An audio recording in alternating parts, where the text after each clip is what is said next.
తెలంగాణ జాగృతి సంస్థ బలోపేతం కూడా చేసుకుంటూ వెళ్తాం ప్రాసెస్లో. మా పాత కార్యకర్తలు ఉన్నారు, కొత్త వాళ్ళు ఉన్నారు, ఇంట్రెస్ట్ ఉన్న వాళ్ళు ఉన్నారు, అందరినీ కలుపుకొని ముందుకెళ్తున్నాం.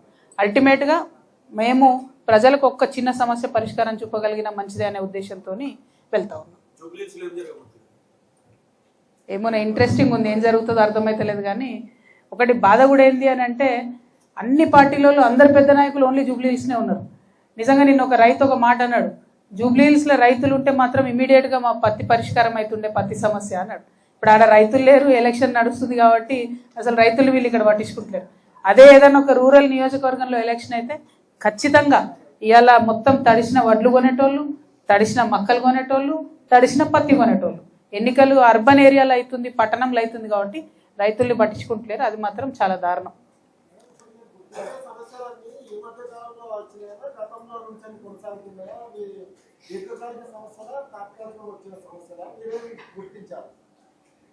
అంటే ఇరిగేషను, రైతుల సమస్యలు అనేటటువంటి అన్న సీజనల్గా పంటలు వచ్చినప్పుడల్లా వస్తూనే ఉండేటివి.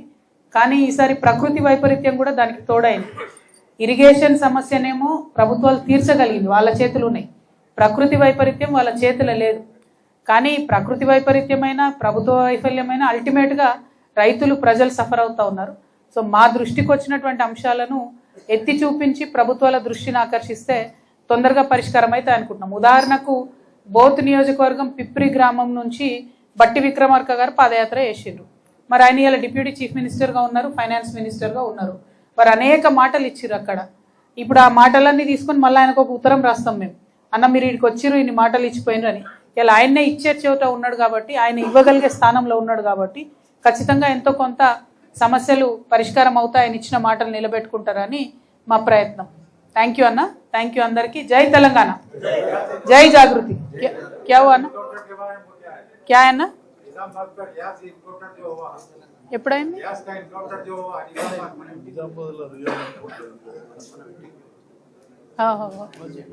ओके, हम जाके आए हैं ना वहाँ पे, पुलिस से बात करें, जो 2-3 लोगों के घर पे भी जाके आए थे ना, और क्लोजली देखेंगे. आज मैं यहाँ से निजामाबाद ही जा रही हूँ, तो बराबर उस इश्यू पे.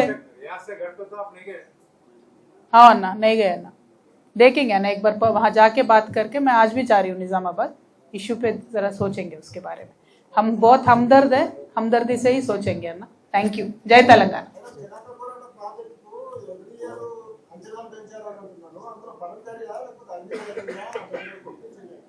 అంచనాలు పెరిగిన మాట వాస్తవం. 300 కోట్లతో స్టార్ట్ అయిన ప్రాజెక్టు 2000 కోట్లకు వచ్చిన మాట వాస్తవం. అందులో పనులు జరిగిన మాట కూడా వాస్తవం. 90% పనులు అయినాయి.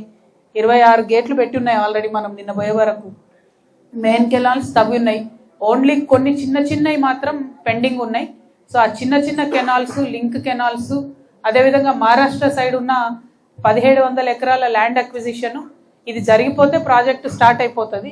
కానీ మహారాష్ట్రతో అసలు మన వాళ్ళు మాట్లాడతలేరు. ఒకటి, మన దిక్కు జరిగే పనుల మీద శ్రద్ధ పెడతలేరు.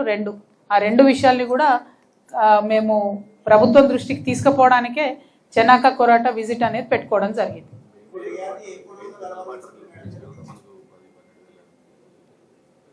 ఇప్పుడు ఉన్న కెనాల్లో నీళ్ళు ఇచ్చినా కూడా ఒక 10,000 ఎకరాలు కూడా పారేటటువంటి పరిస్థితి ఉన్నది. ఉన్న మెయిన్ కెనాల్కి నీళ్ళు ఇడిచిపెట్టినా కూడా.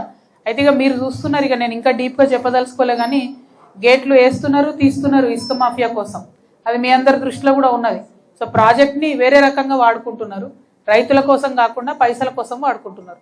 అటువంటి వాడుకోకుండా రైతులకు బెనిఫిట్ చేయాలనేది విషయమే చెప్పడానికి వచ్చాం.